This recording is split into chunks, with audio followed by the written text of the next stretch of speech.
Luck is the greatest illusion of your life, and chance is merely the name humanity gives to its ignorance of the law. You look at your own life and see chaos. An unpredictable bolt of good luck strikes some, while the thunderstorm of bad luck seems to chase you.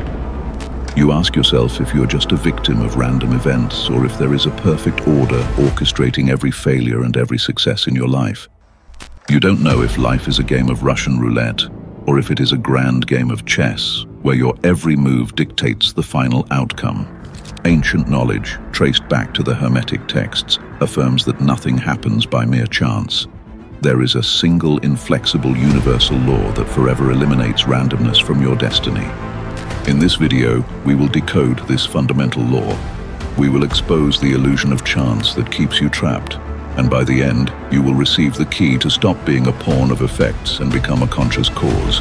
But this knowledge demands a signal of intention, like this video, not as a passive reaction but as your first conscious act, declaring to the universe that you are ready to stop playing the game of luck and start playing the game of laws.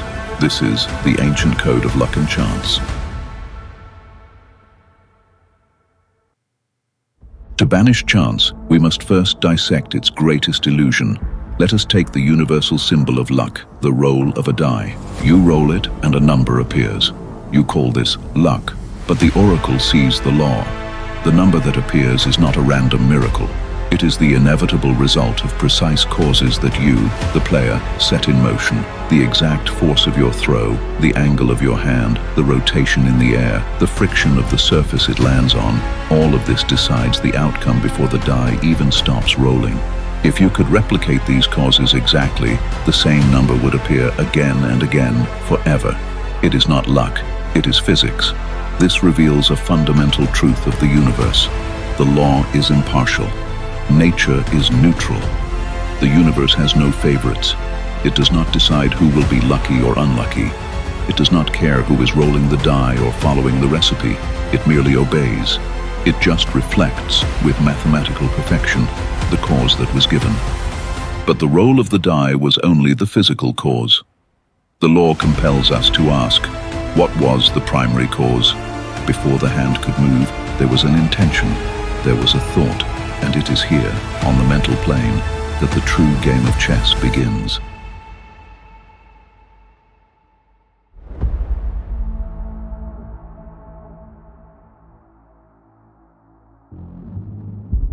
In this cosmic chess game, the uninitiated player focuses only on the physical pieces. He reacts to effects, the opponent's move, the piece he just lost. He is trapped on the physical plane, living as a pawn. But the master understands the hidden law. He knows the game is won before the pieces even move. As we decoded in the code of mentalism, the all is mind. The universe is a mental creation. Therefore, the most powerful causes are not born in the physical world, but on the mental plane. Your thoughts, your intentions, your hidden portrait.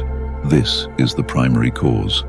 The action of rolling the die was not the first cause. It was merely the effect of your intention to roll. The number that appeared was the effect of the effect. This is the chain of causality. The uninitiated sees only the last link, the physical result. The master sees the first link, the thought. But if every thought is a primary cause, a seed planted in the field of the mind, what then is the inevitable harvest?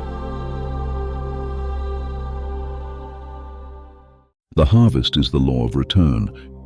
Each primary cause you initiate, every thought, every intention, is a stone you cast into the ocean of consciousness.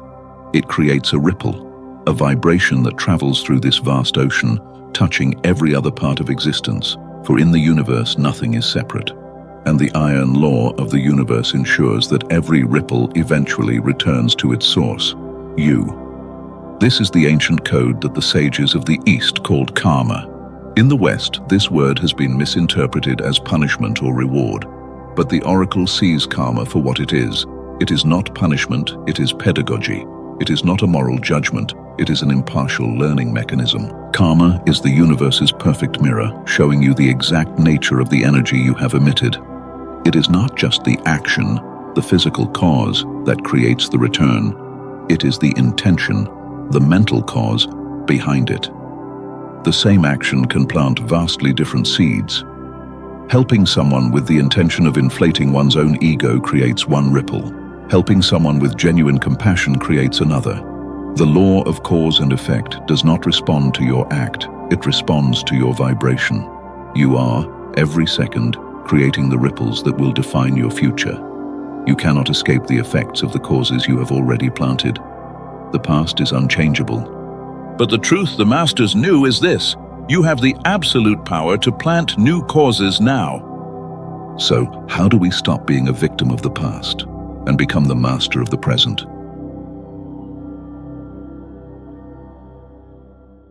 The answer lies in the great revelation of the ancient code. You must stop identifying with the effects and assume your power as the primary cause. This is the key to leaving the game of luck. It is the sacred transition from being a mere pawn of effects to becoming a conscious cause. The pawn, the victim, is trapped on the physical plane, reacting to the ripples of the past, blaming bad luck. The master, however, understands that the point of power is always in the now. You cannot erase the causes you have already planted, but you have the divine power in this exact second to plant a new seed, to create a new cause with focused intention. The victim asks, "Why is this happening to me?" The master asks, "What cause am I creating now?" The goal, therefore, is not to learn to be luckier. The goal is to make luck irrelevant. When you become the conscious cause of your life, luck becomes unnecessary. Success ceases to be an accident and becomes a predictable harvest. Good luck simply becomes the name the world gives to those who have mastered the law of causality. And this ancient wisdom, once whispered in temples, is now being proven by our own science.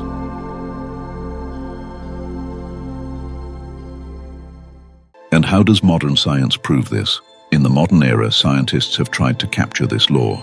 The psychologist Dr. Richard Wiseman, in his quest to decode the luck factor, studied people who consider themselves consistently lucky extensively.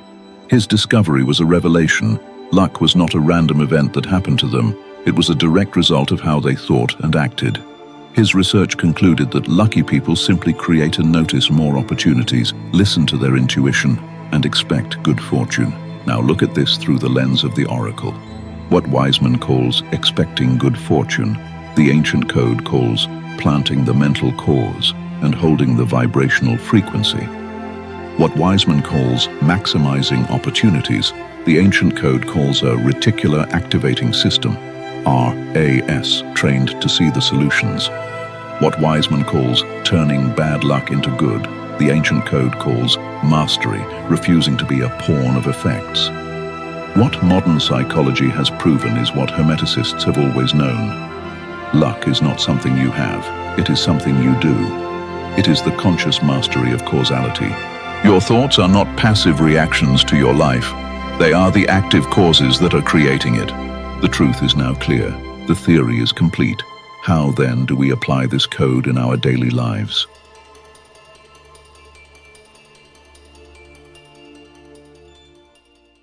The truth is now clear. Causality is the iron law of the universe. You are not a pawn, but the conscious cause. Your greatest power lies in the first act of mastery, absolute responsibility. Every time you label an event in your life as luck or bad luck, you are transferring your power, your agency to an external, imaginary force. You are choosing to be the pawn. The master refuses this game. He understands that the true cause lies in the intentional action, the thought, the intention, the vibration he emits. So, here is your challenge, the ritual of inverse causation. Step 1. Identify the effect. Choose a recurring negative effect in your life that you would normally label as bad luck. It could be a lack of money, a failed relationship pattern, or a missed opportunity. Step 2. Trace the mental cause. Instead of reacting externally, pause. Trace that ripple back to its source. Ask, what dominant thought, what hidden portrait, what frequency of fear have I been holding that the universe is just reflecting back to me? Your results are only the mirror. Step 3. Plant the new seed. Use your power as the conscious cause to break the chain. Declare a new cause. If the effect was lack, your new mental cause must be sufficiency. Plant this new seed with focused intention. knowing that the impartial law of the universe must deliver the corresponding effect. The goal is not to learn to be lucky. The goal is to make luck irrelevant. The goal is to become the unwavering cause of an ordered life. To anchor your new identity as the conscious master of causality, I invite you to make a declaration of your power. In the comments below, type the words, "I am the cause." This is more than a comment. It is an affirmation of agency. It is a clear signal to your subconscious that you are no longer at the mercy of effects, but that you have taken full command of your destiny. If you are ready to continue this journey of decoding, subscribe to Aspiria and activate the bell.